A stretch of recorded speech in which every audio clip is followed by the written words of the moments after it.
Scientific workflow systems are used to build complex scientific analysis pipelines.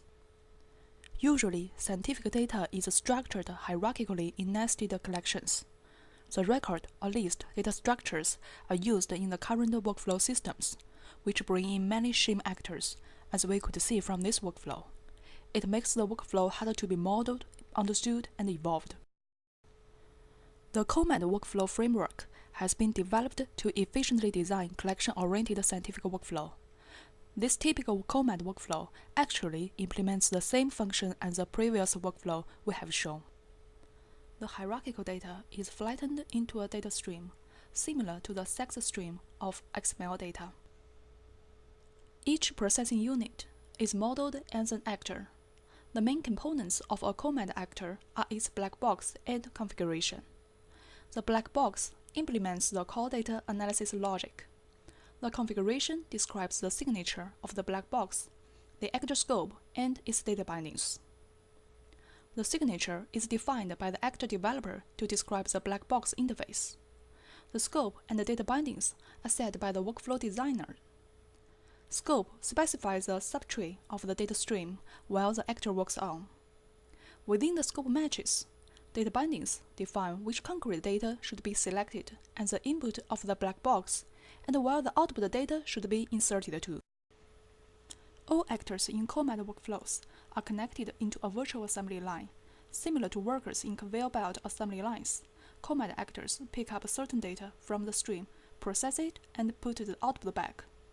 The data selection, validation, conversion, and insertion is done automatically by the COMAT framework, according to scope and bindings configurations. Different from conventional workflows, COMAT workflows usually have a linear structure, which is very similar to the original data analysis pipeline, intended and envisioned by the scientists.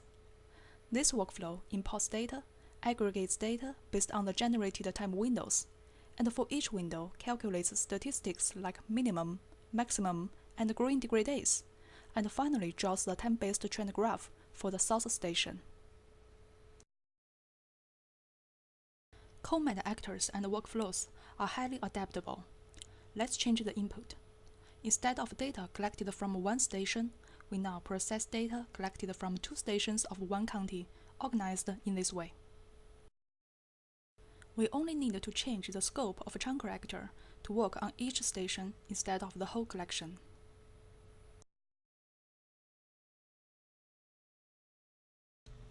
Now, we have two plots for the two source stations.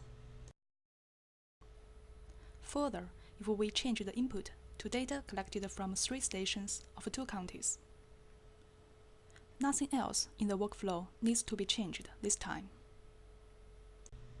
Now, we get three plots, each corresponding to one nested station collection.